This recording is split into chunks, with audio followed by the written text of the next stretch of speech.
ನೋಡಿ, ದುರಂತ ಅಂತ ಹೇಳಿದ್ರೆ ಮಣ್ಣು ತೆರವು ವೇಳೆ ಮತ್ತೆ ಮಣ್ಣು ಈ ಗುಡ್ಡ ಕುಸಿದಿರುವಂಥದ್ದು. ಜೆಸಿಬಿ ಬಳಿಯಲ್ಲಿಯೇ ಕುಸಿದ ಭಾರೀ ಪ್ರಮಾಣದ ಮಣ್ಣಿದು. ಸಕಲೇಶ್ಪುರ ನಾಗರ ಗ್ರಾಮದಲ್ಲಿ ನಡೆದಿರುವಂತಹ ಘಟನೆ ಇದು. ಹಳಿ ಮೇಲೆ ಗುಡ್ಡ ಕುಸಿತಗೊಂಡಿದೆ. ಹಾಸನ ಮಂಗಳೂರು ಮಾರ್ಗದ ರೈಲುಗಳ ಸಂಚಾರ ಈಗ ಸ್ಥಗಿತಗೊಂಡಿದೆ. ಜುಲೈ 30ಕ್ಕೆ ಗುಡ್ಡ ಕುಸಿದು ರೈಲು ಸಂಚಾರ ಕಂಪ್ಲೀಟ್ ಆಗಿ ಬಂದ್ ಆಗಿತ್ತು. 2 ದಿನಗಳ ಹಿಂದೆ ಅಷ್ಟೇ ರೈಲು ಸಂಚಾರ ಪುನಃ ಆರಂಭ ಆಗಿತ್ತು. ಈಗ ಮಣ್ಣು ಮತ್ತೆ ಕುಸಿತಗೊಂಡಿದೆ. 2 ದಿನಗಳ ಹಿಂದೆ ಅಷ್ಟೇ ಮತ್ತೆ ಆರಂಭ ಆಗಿರುವಂತಹ ರೈಲು ಸಂಚಾರ ಈಗ ರೈಲು ಹಳಿಗಳ ಮೇಲೆ ಗುಡ್ಡ ಕುಸಿತ ಪರಿಣಾಮ ಮತ್ತೆ ಈಗ ಸಂಚಾರವನ್ನ ಬಂದ್ ಮಾಡಲಾಗಿದೆ. ಮರಗಳ ಸಮೇತ ರೈಲು ಹಳಿ ಮೇಲೆ ಕುಸಿದಿರುವಂತಹ ಮಣ್ಣಿದು. ಆ ದೃಶ್ಯವನ್ನ ನೋಡ್ತಾ ಇರ್ಬೋದು. ನೋಡಿ, ಇಲ್ಲಿ ಜೆಸಿಬಿ ಕಾರ್ಯಾಚರಣೆ ಮಾಡ್ತಾ ಇರುವಂತ ಸಂದರ್ಭದಲ್ಲೇ ಮತ್ತೆ ಗುಡ್ಡ ಕುಸಿತ ಆಗಿರುವಂಥದ್ದು. ಯಾವ ರೀತಿಯಾಗಿ ಭೀಕರತೆಯಿಂದ ಕೂಡಿರುವಂಥದ್ದು. ಇನ್ ಕೇಸ್ ಏನಾದರೂ ರೈಲು ಬರ್ತಾ ಇರುವಂಥ ಸಂದರ್ಭದಲ್ಲಿ ಇನ್ ಕೇಸ್ ಏನಾದರೂ ಈ ಮಣ್ಣು ಕುಸಿದಿರುತ್ತೆ ಆಗಿದ್ರೆ ಸಾಕಷ್ಟು ಸಾವು ನೋವು ಸಂಭವಿಸುವಂಥ ಸಾಧ್ಯತೆ ಕೂಡ ಇರುವಂಥದ್ದು. ಅದೃಷ್ಟವಶಾತ್ ಈ ಕಾರ್ಯಾಚರಣೆ ಮಾಡ್ತಾ ಇರುವಂಥ ಸಂದರ್ಭದಲ್ಲಿ ಅಲ್ಲಿ ಮಣ್ಣನ್ನು ತೆರವುಗೊಳಿಸ್ತಾ ಇರುವಂಥ ಸಂದರ್ಭದಲ್ಲಿ ಮತ್ತೆ ಅದೇ ರೈಲು ಹಳಿಗಳ ಮೇಲೆ ಮತ್ತೆ ಇಂಥದೇ ಗುಡ್ಡ ಕುಸಿತ ಪರಿಣಾಮ ಆಗ್ತಾ ಇರುವಂಥ ದೃಶ್ಯವನ್ನು ನೀವು ನೋಡ್ತಾ ಇರ್ಬೋದು. ಎಕ್ಸ್ಕ್ಲೂಸಿವ್ ದೃಶ್ಯ ಇದು. ಸದ್ಯ ಈಗ ರೈಲು ದುರಂತದಿಂದ ಪಾರಾಗಿದ್ದಾರೆ ಅಂತ ಹೇಳ್ಬೋದು. ನಮಸ್ಕಾರ ಸ್ನೇಹಿತರೆ, ಇವತ್ತು ರೈಲು ಸ್ಟಾಪ್ ಆಗಿದೆ ಆಲೂರು ತಾಲೂಕಿಗೆ. ಕಾರಣ ರಾಧಮ್ಮ ಜನಸ್ಪಂದನೆ ಅಧ್ಯಕ್ಷರಾದಂಥ ಹೇಮಂತ್ ಅವರು. ಆ ಹೇಮಂತ್ ಅವರ ಶ್ರಮದಿಂದ ನಮ್ಮ ಆಲೂರು ತಾಲೂಕಿಗೆ 22 ವರ್ಷಗಳ ಕಾಲ ರೈಲು ನಿಂತಿರಲಿಲ್ಲ. ಈಗ ರೈಲು ಸ್ಟಾಪ್ ಆಗಿದೆ. ಆದರೆ ದುರಂತ ಏನು ಅಂದರೆ ಇವತ್ತು ಡೀಟೇಲ್ಸ್ ಅನ್ನು ಕೊಡ್ತಾರೆ ನಮ್ಮ ಪ್ರತಿನಿಧಿ ಖುಷ್ವಂತ್. ನೇರ ಸಂಪರ್ಕದಲ್ಲಿ ಜಾಯ್ನ್ ಆಗಿದ್ದಾರೆ. ಖುಷ್ವಂತ್, ಏನಿದು ಸದ್ಯ ಪುಣ್ಯಕ್ಕೆ ರೈಲು ಬರ್ತಾ ಇರುವಂಥ ಸಂದರ್ಭದಲ್ಲಿ ಈಗ ಆಗಿಲ್ಲ. ಸದ್ಯ ಏನಾಗ್ತಿದೆ ಅಲ್ಲಿ? ಈಗ ಮತ್ತೆ ಕ್ಲಿಯರೆನ್ಸ್ ಆಯ್ತಾ?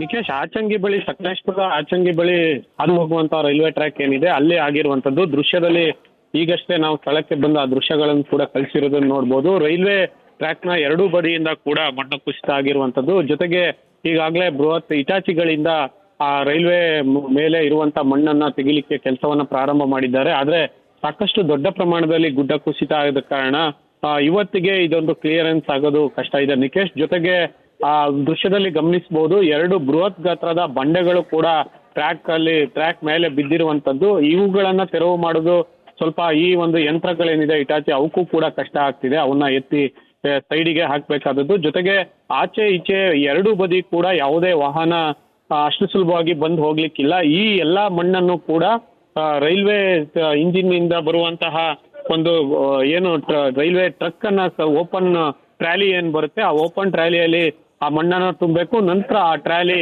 ಸ್ಟಾರ್ಟ್ ಆಗಿ ಮುಂದೆ ಹೋಗ್ಬೇಕು. ಈ ರೀತಿ ಕಾರ್ಯಾಚರಣೆ ಮಾಡಿದ್ರೆ ಮಾತ್ರ ಇಲ್ಲಿ ಮಣ್ಣನ್ನ ತೆರವುಗೊಳಿಸಲಿಕ್ಕೆ ಸಾಧ್ಯ ಆಗ್ತಿರೋದು. ಸದ್ಯದಲ್ಲಿ ಕೆಲಸದ ಪರಿಸ್ಥಿತಿ ಈ ಒಂದು ಕಷ್ಟಕರ ಕೂಡ ಆಗಿರುವ ಕಾರಣ ಒಂದೇ ದಿನದಲ್ಲಿ ಇದನ್ನ ತೆರವು ಮಾಡೋದು ಕೂಡ ಕಷ್ಟ ಆಗಿದೆ. ಅದೃಷ್ಟವಶಾತ್ ಯಾವುದೇ ಟ್ರೈನ್ ಪಾಸಿಂಗ್ ವೇಳೆಯಲ್ಲಿ ಘಟನೆ ನಡೆದಿಲ್ಲ. ಇಲ್ಲ ಅಂದ್ರೆ ಬಹುಶಃ ಟ್ರೈನ್ ಗೂಡ್ಸ್ ಗಾಡಿಗಳ ಮೇಲೂ ಕೂಡ ಈ ಒಂದು ಅಂದ್ರೆ ಬೋಗಿಗಳ ಮೇಲೆ ಏನಾದ್ರೂ ಮಣ್ಣು ಕುಸಿತ ಆಗಿದ್ರೆ ಬಹುಶಃ ಇನ್ನೂ ಕೂಡ ಸಾವು ನೋವು ಆಗ್ತಿತ್ತು ಅಥವಾ ಏನಾದ್ರು ಗಾಯಗಳಾಗುವಂಥದ್ದು ಇಂಥ ಘಟನೆಗೆ ಕಾರಣ ಆಗ್ತಿತ್ತು. ಮತ್ತೆ ರೈಲ್ವೆಗೂ ಕೂಡ ಹೆಚ್ಚಿಗೆ ಹಾನಿ ಆಗುವಂತ ಘಟನೆ ಆಗ್ತಾ ಇತ್ತು. ಹೀಗಾಗಿ ಈಗ ಎಷ್ಟೇ ಮಣ್ಣು ತೆಗೆದ್ರೂ ಕೂಡ ಆ ಮಣ್ಣು ಕುಸಿತ ಇರುವಂತದ್ದು. ಜೊತೆಗೆ ಇಲ್ಲಿ ಇರುವಂತಹ ಮಣ್ಣು ಕೂಡ ಪಶ್ಚಿಮ ಘಟ್ಟ ಭಾಗದಲ್ಲಿ ಇಲ್ಲಿ ಮೆದು ಮಣ್ಣು ಇರುವಂತದ್ದು, ಕೆಂಪು ಮಣ್ಣು.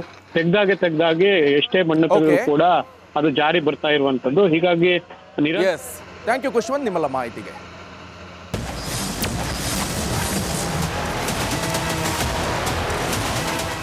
ನೋಡಿ, ಮೈಸೂರಿನಲ್ಲಿ ಕೊನೆಯ ದಿನದ ಪಾದಯಾತ್ರೆ ಇದು. ದೋಸ್ತಿ ಪಾದಯಾತ್ರೆಗೆ ಸಾಕಷ್ಟು ಜನ ಬೆಂಬಲವನ್ನು ಕೊಟ್ಟಿದ್ರು. ಆದ್ರೆ ಕಾಂಗ್ರೆಸ್ ಅಲ್ಲೂ ಕೂಡ ಜನಾಂದೋಲನ ಸಭೆಯನ್ನು ಮಾಡಿರುವಂಥದ್ದು. ಜೊತೆಗೆ ಇವತ್ತು ಕೊನೆಯ ದಿನ ಪಾದಯಾತ್ರೆ ಯಾವ ರೀತಿಯಾಗಿ ಆರಂಭ ಮಾಡಿದ್ರು ಅಂತ ಹೇಳಿದ್ರೆ ರಾಘವೇಂದ್ರ ಸ್ವಾಮಿ ಮಠದಿಂದ ಕಾಲ್ನಡಿಗೆ ಆರಂಭಿಸಿದ್ದಾರೆ. ಪಾದಯಾತ್ರೆ ಆರಂಭಕ್ಕೂ ಮುನ್ನ ವಿಶೇಷ ಪೂಜೆಯನ್ನ ಸಲ್ಲಿಸಿದ್ದಾರೆ. ರಾಘವೇಂದ್ರ ಮಠದಲ್ಲಿ ಪೂಜೆಯನ್ನ ಸಲ್ಲಿಸಿದ್ದಾರೆ. ಬಿಜೆಪಿಯ ರಾಜ್ಯಾಧ್ಯಕ್ಷ BY ವಿಜೇಂದ್ರ ಅವರು ತಮಟೆ ಸದ್ದಿಗೆ ಶಾಸಕ ವಿಶ್ವನಾಥ್ ಭರ್ಜರಿ ಡ್ಯಾನ್ಸ್ ಮಾಡಿದ್ದಾರೆ. ಕಾರ್ಯಕರ್ತರ ಜೊತೆ ಕುಣಿದು ಕುಪ್ಪಳಿಸಿದ್ದಾರೆ ನಾಯಕರು. ಬಿಜೆಪಿಯ ಮಹಿಳಾ ಕಾರ್ಯಕರ್ತರಿಂದ ಕೂಡ ಭರ್ಜರಿ ಸ್ಟೆಪ್ಸ್ ಗಮನಿಸ್ತಾ ಇದ್ವಿ. ಯಾವ ರೀತಿಯಾಗಿ ಆರ್ಭಟ ಜೋರಾಗ್ತಾ ಇದೆ ಮೈಸೂರಿನಲ್ಲಿ.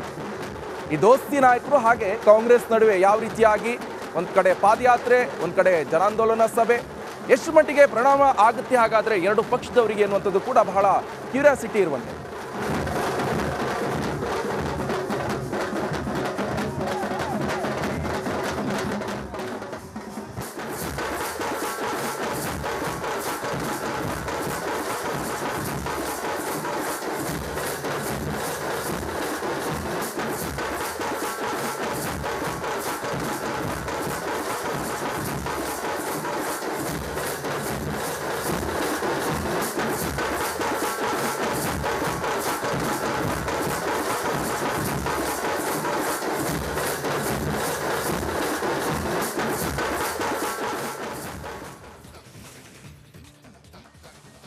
ನೋಡಿ, ನನ್ನ ವಿರುದ್ಧ ಏನೇ ಆರೋಪ ಬಂದರೂ ಕೂಡ ಅದನ್ನು ನಾನು ಎದುರಿಸಲು ನಾನು ಸನ್ನದ್ಧನಾಗಿದ್ದೇನೆ.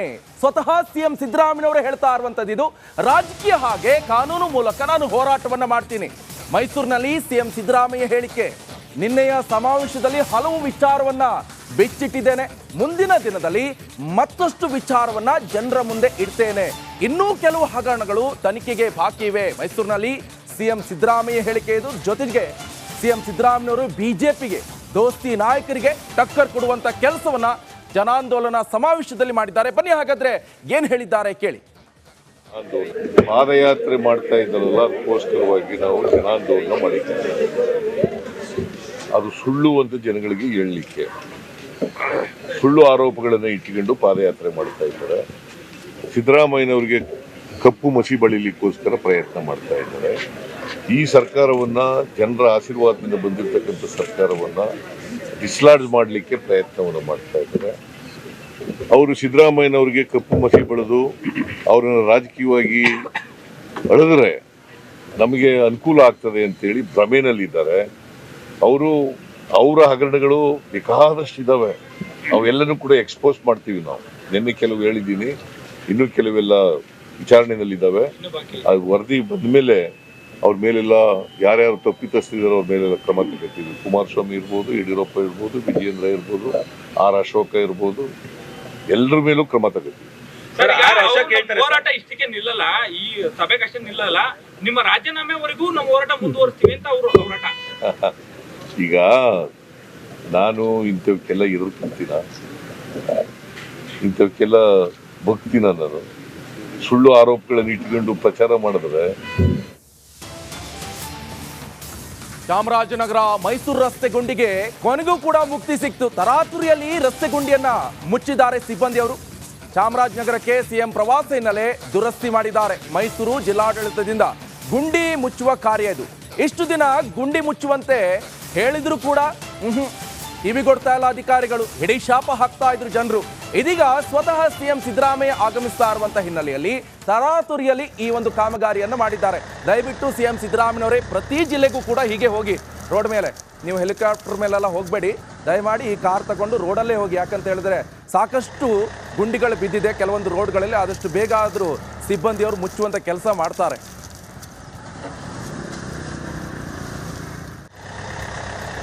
ಚಿನ್ನದ ಗುಡಿ ಹುಂಡಿ ಗ್ರಾಮದ ಬಳಿ ಸಂಪೂರ್ಣವಾಗಿ ಗುಂಡಿಮಯ ಆಗಿತ್ತು ರಸ್ತೆ. ಆ ರಸ್ತೆಯಲ್ಲಿದ್ದಂಥ ಗುಂಡಿಗಳನ್ನು ಮುಚ್ಚಿಸುವಂಥ ಕಾರ್ಯಕ್ಕೆ ಜಿಲ್ಲಾಡಳಿತ ಮುಂದಾಗಿದೆ.